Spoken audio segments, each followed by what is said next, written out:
It's time for Meditation.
So,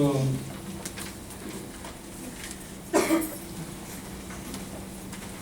would like to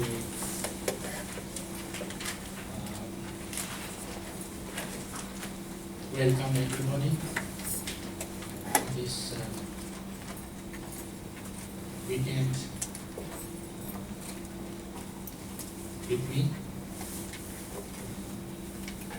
And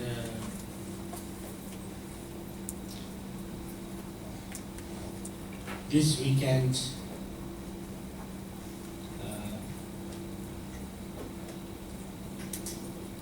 we are going to go through what is called the four immeasurables, or the four boundless qualities, as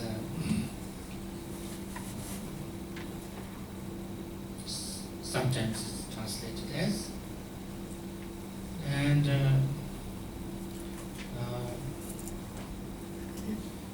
this is very clearly and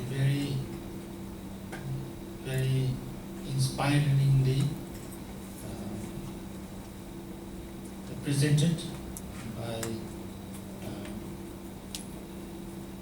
great Tibetan master called Patrul Rinpoche in the words of my perfect teacher. But it is, of course,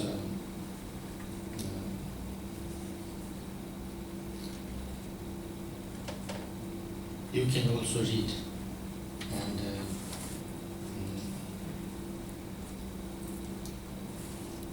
it's a little bit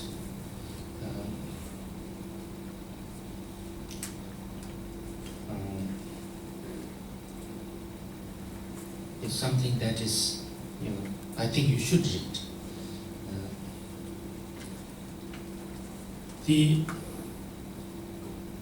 This is something which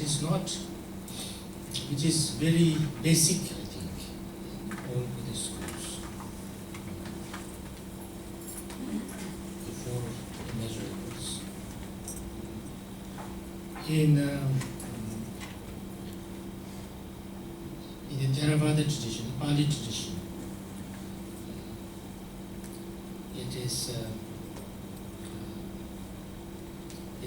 it's called for Brahma Viharas, and in Mahayana it's called for immeasurables, or for boundless qualities, and this is also the basis of the Bodhisattva's limitless compassion also. The bodhicitta. Bodhicitta is also about this. It's nothing more. I'm not sure whether it will be very useful just to describe these four things. I'm sure most of you know about that. We call it the loving kindness, the immeasurable loving kindness, compassion, immeasurable compassion, immeasurable rejoicing, and equanimity, or equality. When we talk about these four things, we go this way. This is the order.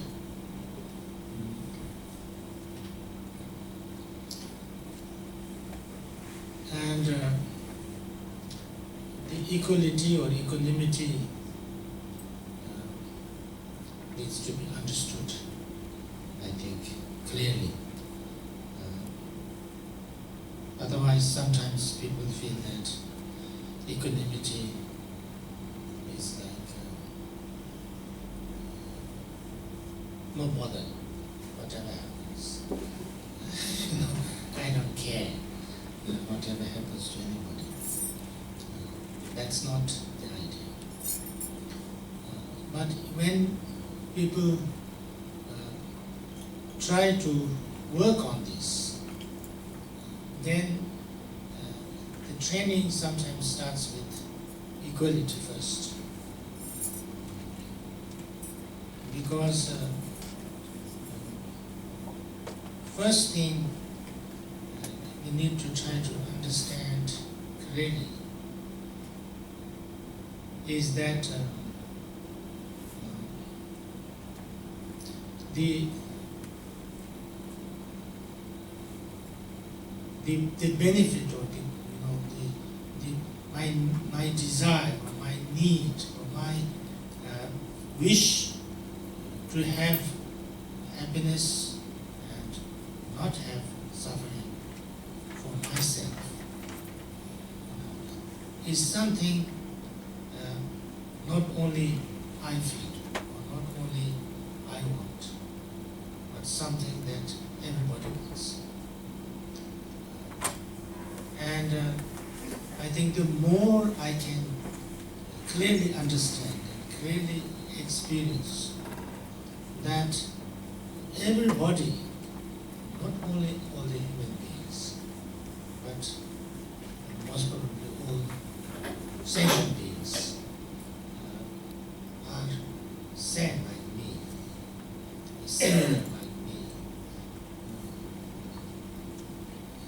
in all different ways, that everybody is just like me, who wants to be happy, who wants to be cared for, who wants to be loved, who wants to be, important, who wants, not to be having problems and sufferings, and who doesn't want anybody to be not nice or difficult or insulting, angry at or things like that. And everybody, like exactly myself. I think this is the first thing we try to understand, and understand practically. First, I look at myself. What is it that I want? I want to be free from pain. I want to be free from mental pain, physical pain. I want to be free from all kind of disturbances, all kind of painful emotions. I don't want to have worries. I don't want to have anxiety, fear. I don't want to have any kind of negativity, dissatisfaction. All these things we call suffering, insecurity. And then I want to be happy. I want to be happy, joyful, respected, loved, cared for, important, really, really important. Very much liked, yeah? And all the things, same. So when I know that this is what I feel, and then when I look and feel somebody else, could be my partner, dearest one, he or she also is exactly like me. It's the same thing. He wants to be free from all those problems. Wants to have all these nice things, good things, wonderful things for himself or herself. But if I think about somebody else, a stranger, that also is same, exactly.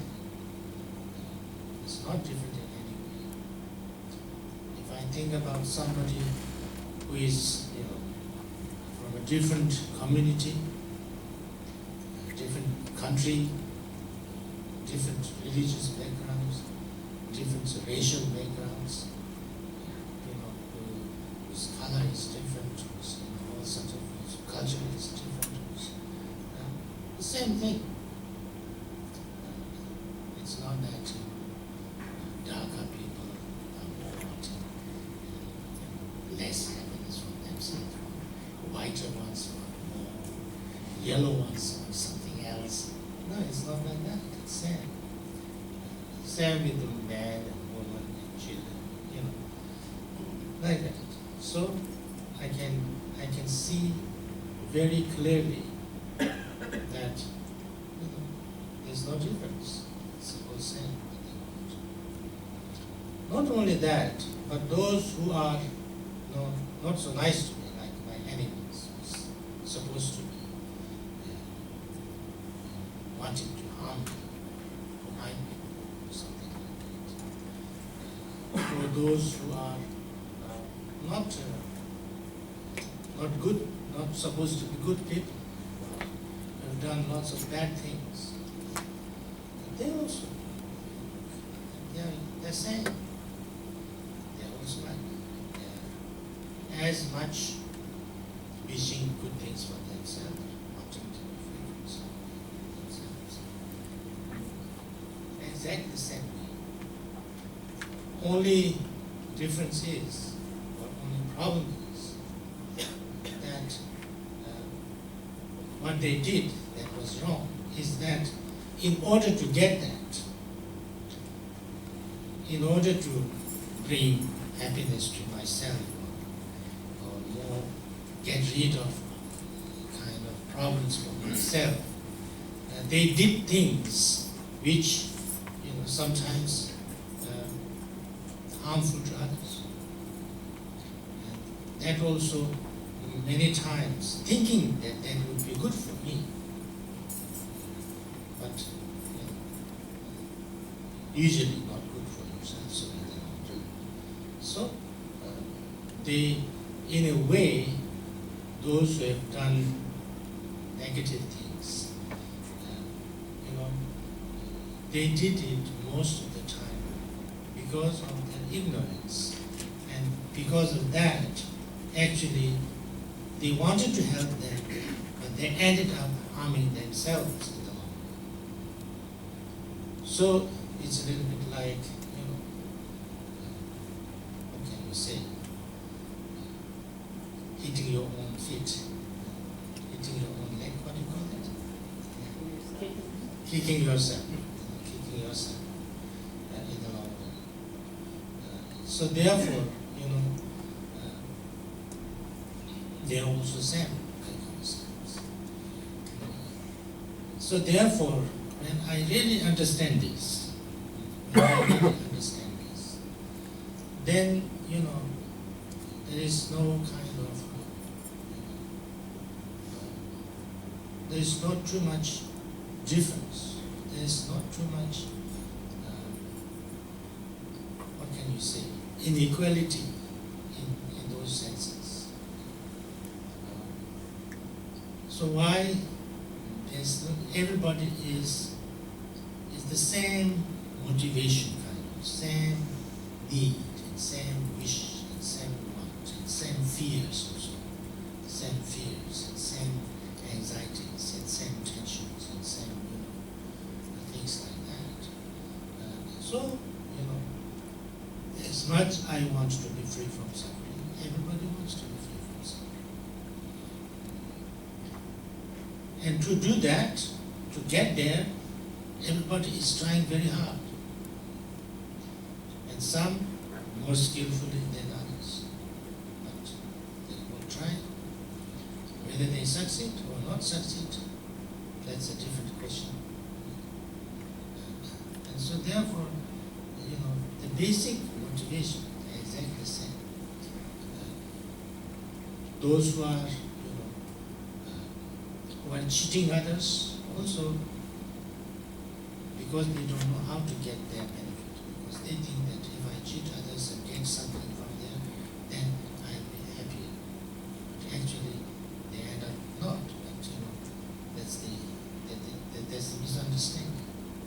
even those who are committing suicide, the same. They don't want to suffer, and therefore, they think they have suffering. They think that if their life ended, then that would be the end of the suffering, which, at least from Buddhist point of view, it is not the right way. It wouldn't end the suffering, but that's how they think. So, everybody has that, has the same motivation and same drive. So therefore, there is no reason why I have to see or I have to regard only my kind of interest as the only, what can you say, valuable interest. Others' interest, nothing useful, nothing valuable. Because everybody wants the same thing. And in a way, we are living in the same atmosphere, same world, like in the same boat. It's like living in the same boat. And then the boat is becoming smaller and smaller. and in these days, the world, as you know, has become so small that if I snore, I wake up everybody. Almost, if I start to snore on my telephone, on my internet, I think everybody will hear it. Nowadays, there are so many nice gadgets. I've got a wonderful gadget called WeChat. Recently, I've been actually giving this information to some computer experts also. They didn't know about this either. I'm so happy. Many Tibetans have it. All Tibetans have that. They communicate to Tibet with that. It's very good. It's so nice. I have not been able to communicate with my people in my monastery, except once a year or something, when somebody goes there. Because most of the time, the telephone doesn't work because the telephone is blocked. Things like that. And then recently we found this thing on iPhone called WeChat. And you just download free this WeChat. And then, I can send a voice message, I can say something, and immediately they get it. And they can send back a voice there, immediately I get it. They can write something in Tibetan, and I can get it immediately. I can write something, they get it immediately. I can send a photo, they get it in 1 second, and I get it the same way. So they have been sending photos to me, and I have been sending photos to them. We can communicate this like next door neighbor. And on top of that, maybe I shouldn't say this, but they become a little bit clever now. The Tibet is now, kind of, they have banned, they've closed even the telephone and internet and things like that, they've closed. So what they do, they go down to mainland China, buy a SIM card from there, and then it works on Tibet also. So, even that remote place, you can communicate. Yeah, so it's so it's so it's so close. So therefore, and then also I think we affect each other. We affect each other more so than before. I think before what was happening in Ireland, we never knew in India. Nothing. We never knew. We didn't know what is happening, even if it was very good. It didn't affect. Now, everything affects each other. When the euro is becoming something wrong, the rupee becomes also very wrong. So it's same thing, the world, economy, ecology, everything, business, everything affects each other. And so there's like, even at that stage, there's no kind of, almost no water. There's no kind of, it's so much like that. Of course, scientists sometimes said that, what they say, when butterfly fluttered its wing in Amazon forest, there was a storm in somewhere else. Yeah, in Tokyo or something like that. Maybe that's still happening. Of course that's happening, but we didn't know that.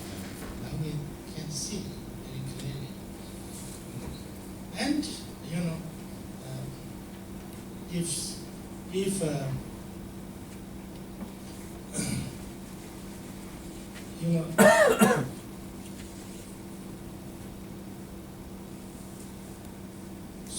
this is therefore also, I think we need to, the more we understand deeper that, if I have to be happy, I have to be more well off, then,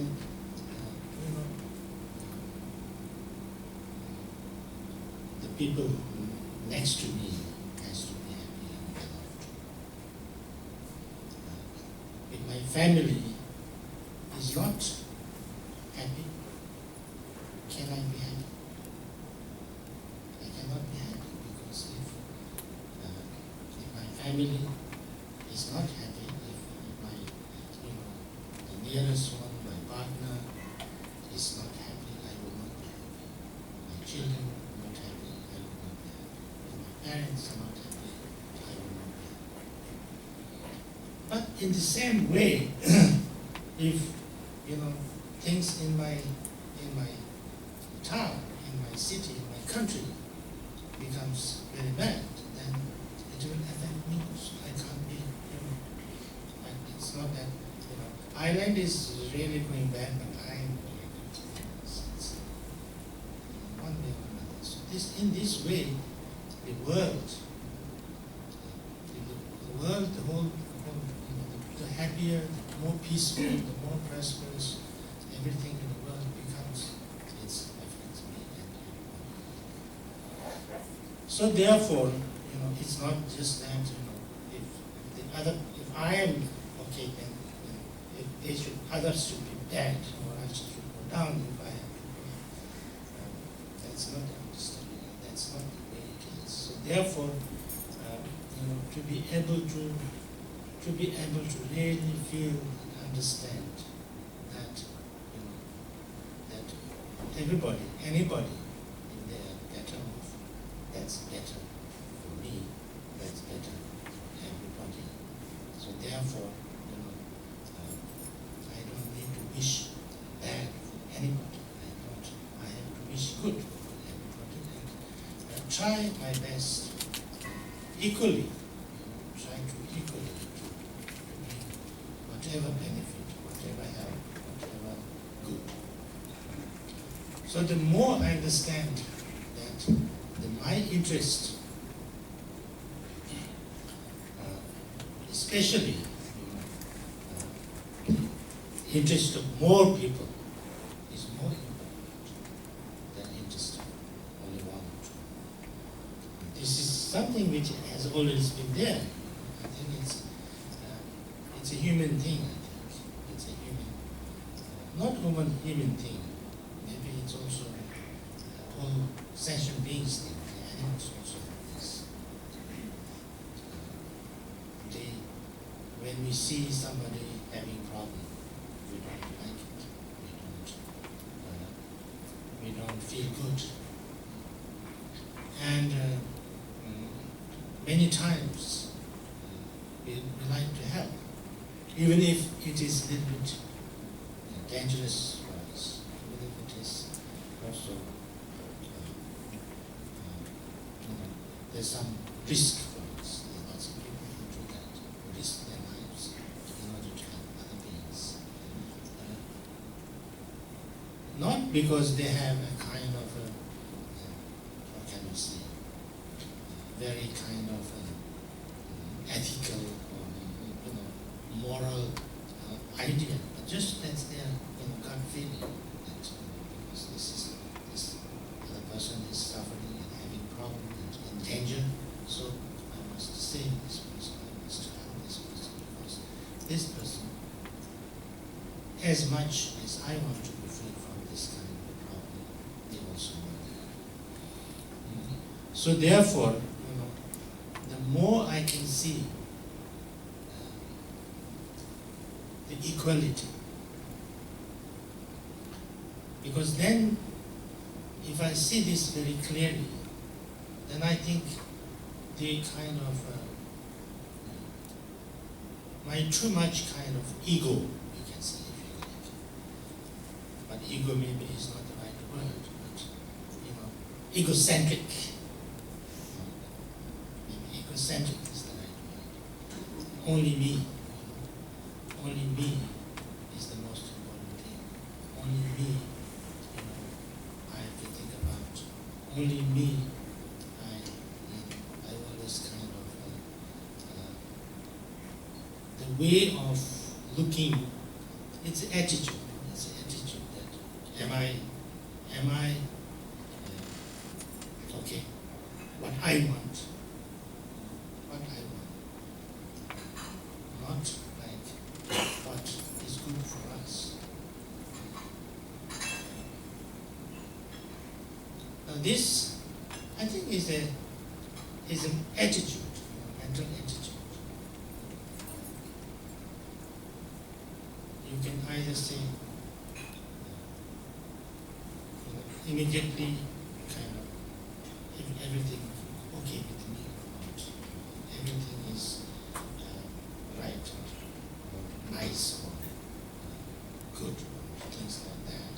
What I want now more, what I need more, what I should get. Or a little bit more like, do we have?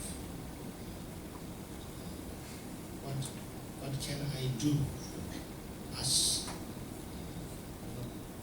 I think there's two ways of looking. I or we. And the we can be all of us. I can be only me.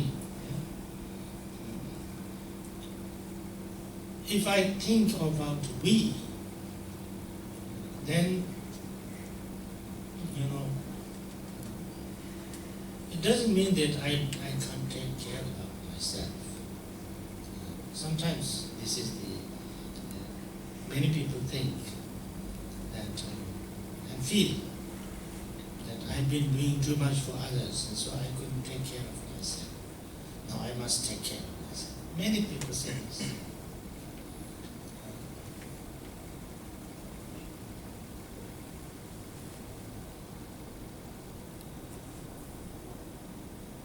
And then the question comes to me, what would you do? What would you do to take care of yourself, other than what you have been doing?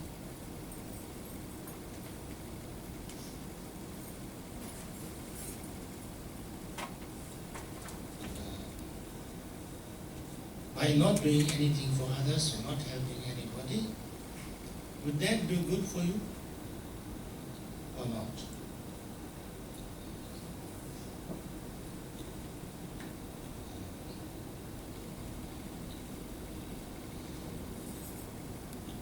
You go to spa every day. Yeah, go to spa every day. And you go on holiday to Spain. But you can't be there all the time.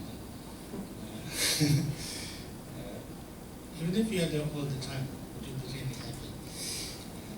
Then you come back, and then what?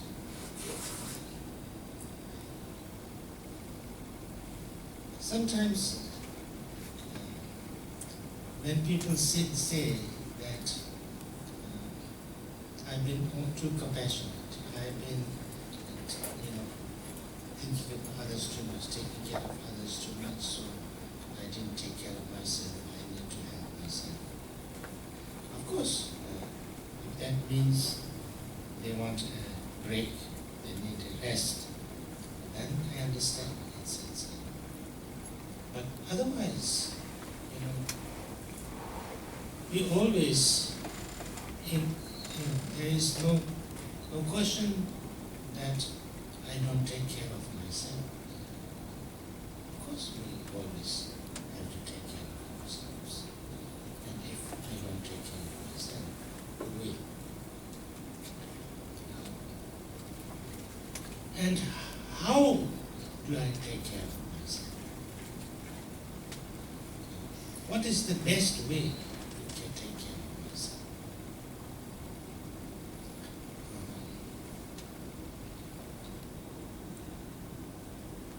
Take care of myself?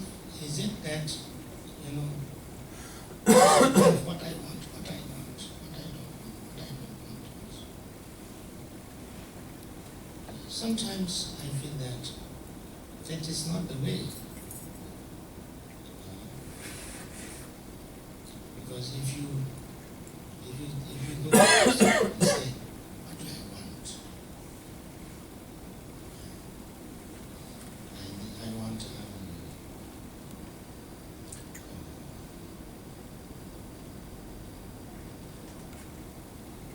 I want a dog. So yes, I want a dog. I must have a dog. I really must have a dog. No, I don't want. I need a horse. I need a horse. I must have a horse. No, I need some chicken. I have some chicken. I must have chicken. No, I must have some ducks. I must have a duck. I have a duck. I need a baby. I must have a baby. I have a baby. I know people related to that actually. And then, what I need now? I need 2 babies because this baby needs another baby to have. I need 2 babies. I have 2 babies. And now I have lots of troubles. Because it's not an easy thing to look after all those things, And then I'm always angry with my husband because he's not looking after my horse. He's not taking the dog out. He's not feeding the chicken. He's not looking after the babies. And I have to do everything. Yeah? So what I'm trying to say is, sometimes what I want is not what I really need. I think there is no end to what I want. There's no end. If I have one thing, I need 2. If I have 2 things, I need 4. If I have a house, I need a hotel.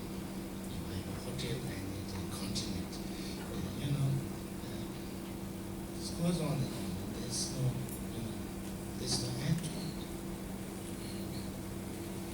then, even if you have everything, and most of the time you don't have, and then you are miserable. And we are miserable because I don't have what I wanted. But even you have everything that you wanted, even then, one is not happy.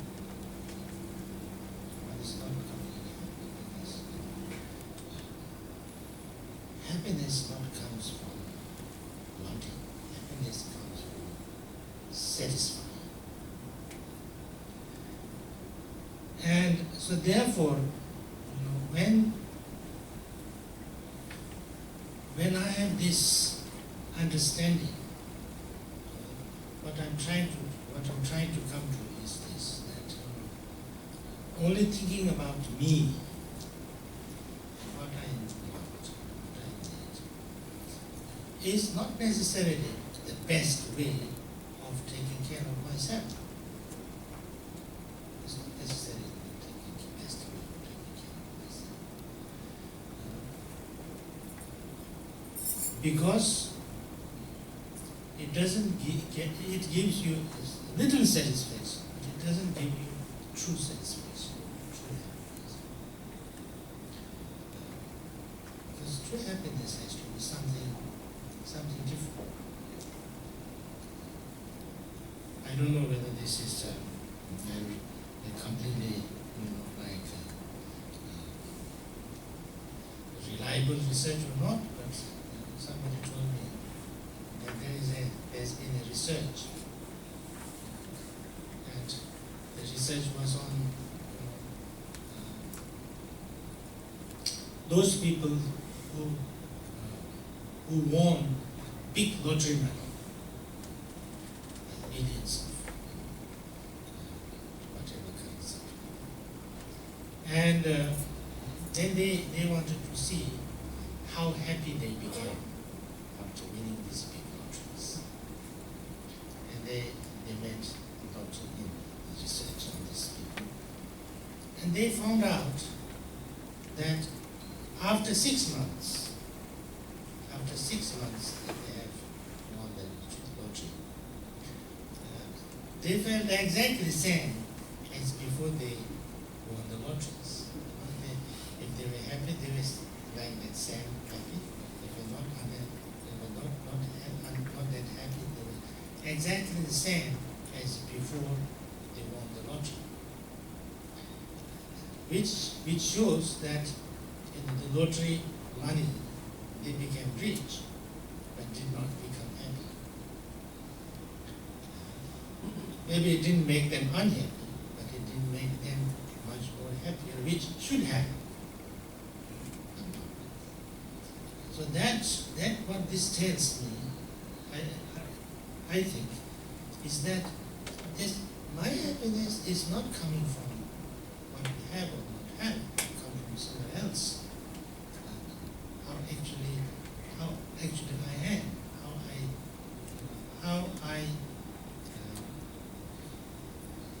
how I take myself, how I carry myself, how I act and react. So therefore, it's not just thinking about me. It's not necessarily making me, is looking after me more better way. Of course, it's not that you neglect, do nothing about yourself. Never think about you can totally neglect yourself. That's also, of course, not good.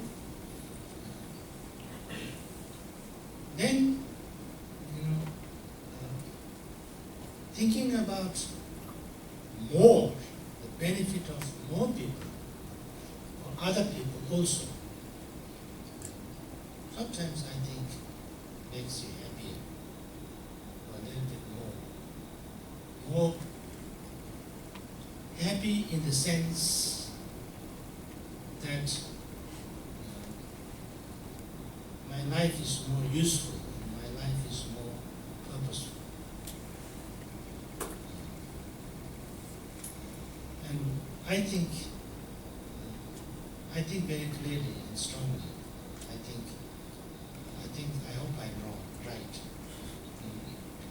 that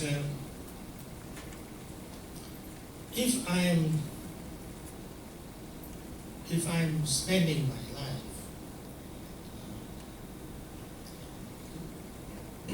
in such a way that I know that I think that I'm doing nothing that's benefiting anybody. I'm living reasonably well, and I'm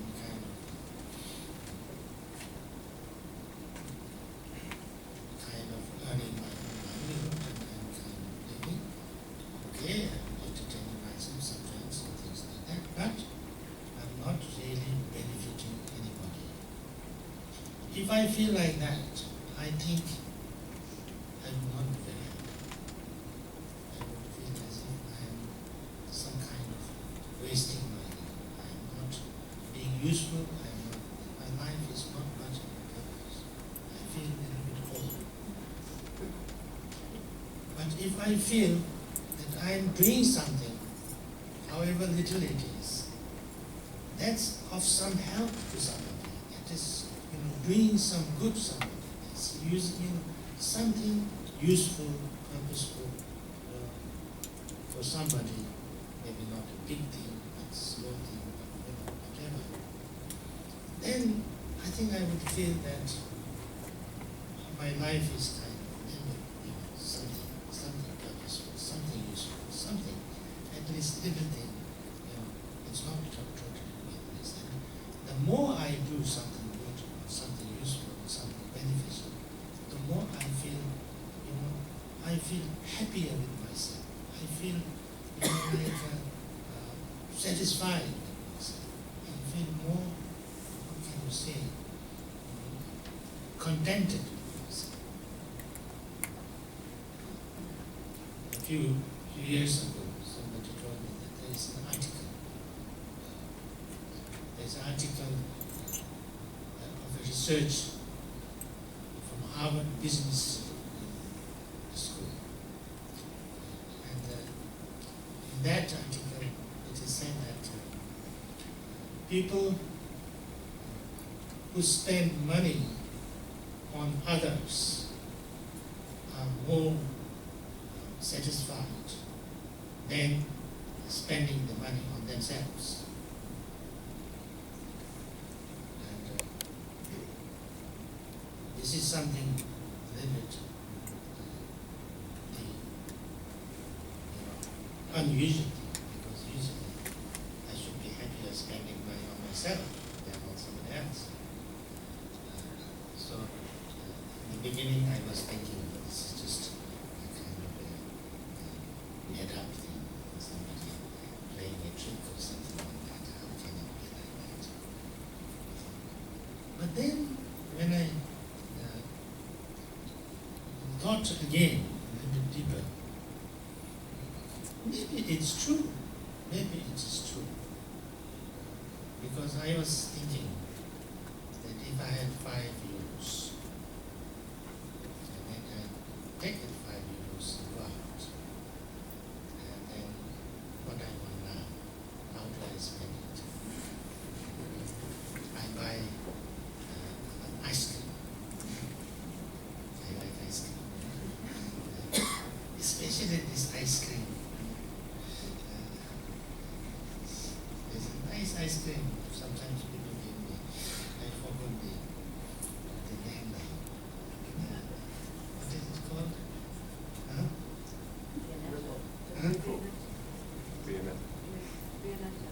Like a cake? Yes. And there's some little crumbs.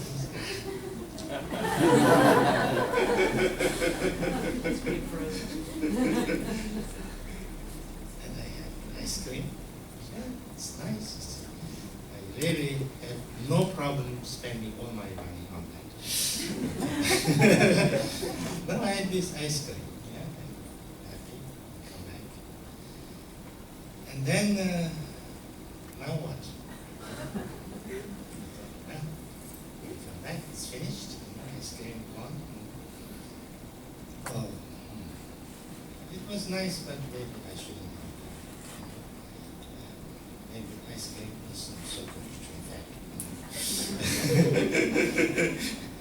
people say you should not take ice cream, too many sweet things and things like that. Maybe it was not very good. But it's okay. But that's finished now. I don't have a nice when having the ice cream, but after I had ice cream, nothing. Yeah? Even a little bit of regret that maybe I shouldn't have had it. It's not good for my health. But then, if I did something different, I took this €5, and instead of buying ice cream, maybe I gave it to a beggar for some charity or something. So that time I feel like maybe better ice cream. But then I've done it. And then when I come back, I did some little good thing.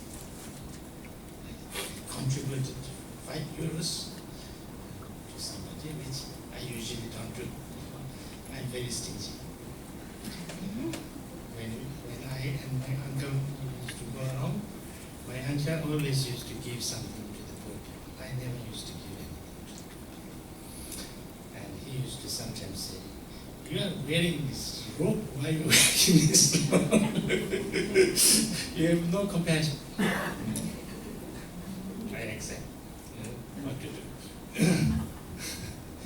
So I think I will be happy that, okay, today at least I gave somebody something. Now, maybe next day also, I feel, yesterday I did something good, I gave €5, it's not usual. Something. So I feel happy. I feel a little bit satisfied with myself and proud of myself. I wanted to help somebody with these €5. And maybe next year when I come back to Ireland, I think, last year I gave €5. I did something. Yeah. And maybe that will go on till when I die.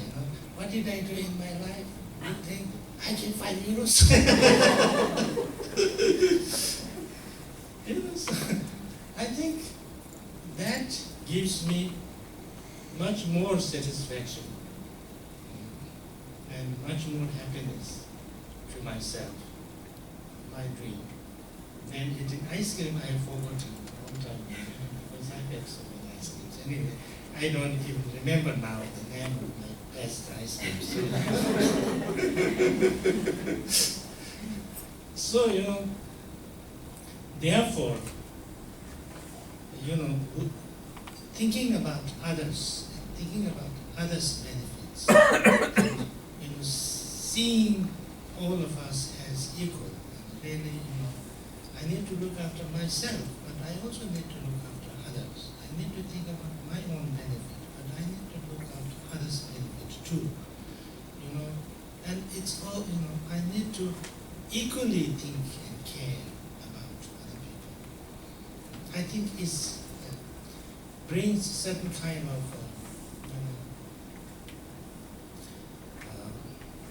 certain kind of purpose, certain kind of spaciousness, joy, and kind of, and also when I understand and feel like that, I feel also a little more responsible, kind of, more togetherness, lonely feeling.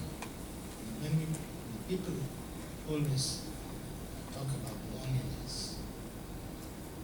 and loneliness is a state of mind, it's an attitude.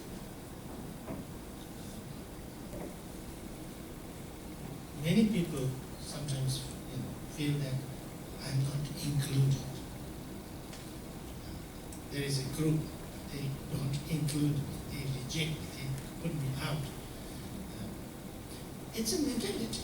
It's not like that.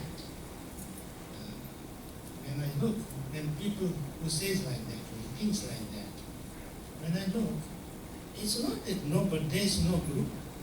There's no group, but even if there's a group, it's not nobody is pushing anybody out. But you feel I'm out because you feel, like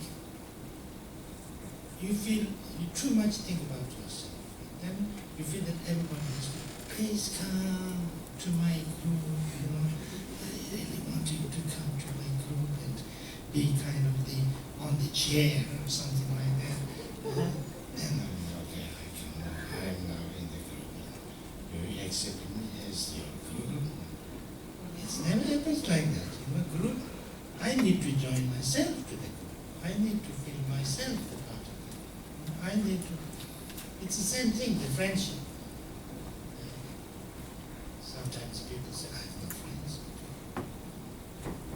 Yeah, the friendship is two-way. If I'm sitting there, I'm not talking to anybody, I'm not, smiling to anybody, I'm not protecting anybody, I'm not helping anybody, just why nobody is friend with me? Why nobody is friend with me? Why not? I can't have friends because I have to be friend.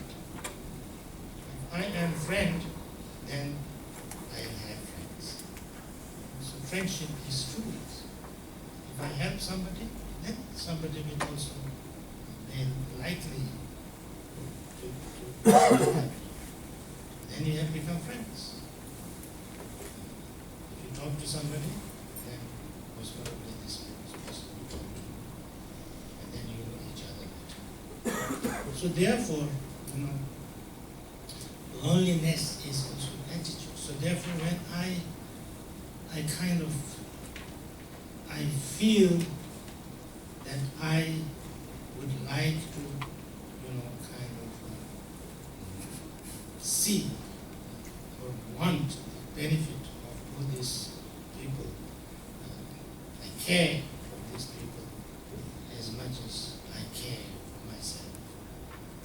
Then I'm never lonely. It's no lonely. You can't be. You are not. And so therefore, this understanding of kind of equalness, togetherness, is a very important, I think, understanding. It's a very important understanding. Because that's where the friendship has to come. That's where the love has to come. That's where the compassion has to come. That's where the sense of community has to come. The Sangha community, the sense of Sangha has to come. So therefore, and also,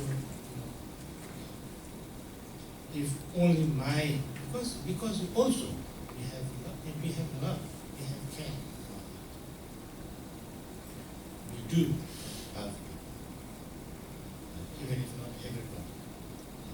Naturally, we have some people we love very much, and some people we love even more than ourselves. And we really care for them. And they also care for others. Maybe there's some person you care for may not care for you as much as you care for them. That's another matter. But they have people they care. And so therefore, the human beings, if not only human beings, but human beings survive by the love of others. No? Human beings survive by the love of others. Otherwise, we will not survive. I always say this, people complain about their parents, that I don't see any reason why they should care for you. I'm totally astonished that they didn't throw it away. Because you are not you are in side effect. You are not even a byproduct, but a side effect. I really think so. So, but they love you. The parents really, really love you. Most of the parents love their children. There may be one or two people.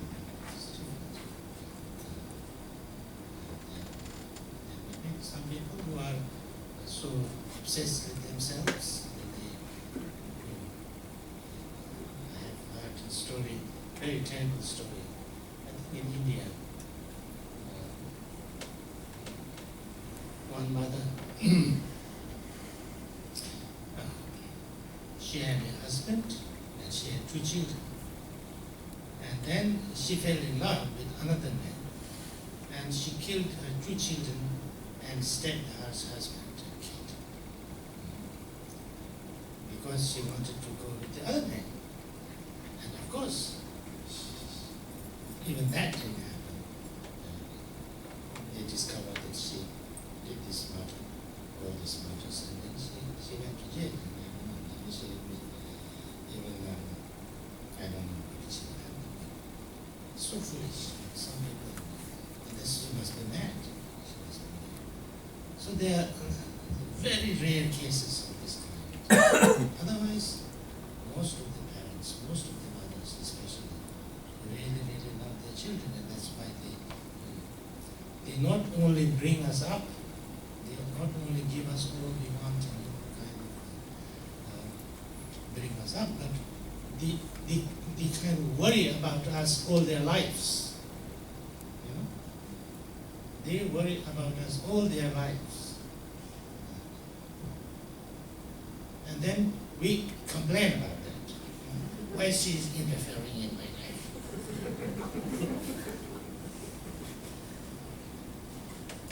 Can't she at least give her opinion about something good about your life? She cares. When she gives her opinion about something, if I doing something wrong and tells me that probably you should not do that, means that she cares. Otherwise, why do you bother to that? She doesn't give that opinion to everybody, only you. So that means she cares. That means she loves. But we take it otherwise. She's so bad, she always talks about this. Always criticizes you. She criticizes you because she cannot see all the mistakes that you are making, which she made herself. It's like that, Elder people, when they are criticizing the young people, it's because they know. Because they did the same thing and they had the problem. And so then they say very passionately, you should not do this. Out of concern. And then the young people get very angry because, why can't I do this? Why I don't have the freedom? And then you do it, of course, and you get the same problem. And then you give the same instruction or advice to your children who would do the same way. No? That's the way it is. So that's why, the first, usually in our kind of usual way of training, try to see very clearly that everybody is same, everybody is equal, and then because of that, I need to care for others as much as I need to care for myself, and because of that, then we all are like in the same boat. So that's the first. That's the reflection. That's the attitude. Because all these 3 things, 4 things, what is called for immeasurables is an attitude, and that then should and can grow immeasurables. That understanding has to grow, and then at that level, then this equanimity can become something different. That I think we'll discuss a little later. But I think we have a coffee, so I should not stand between you and your coffee, and me and my coffee.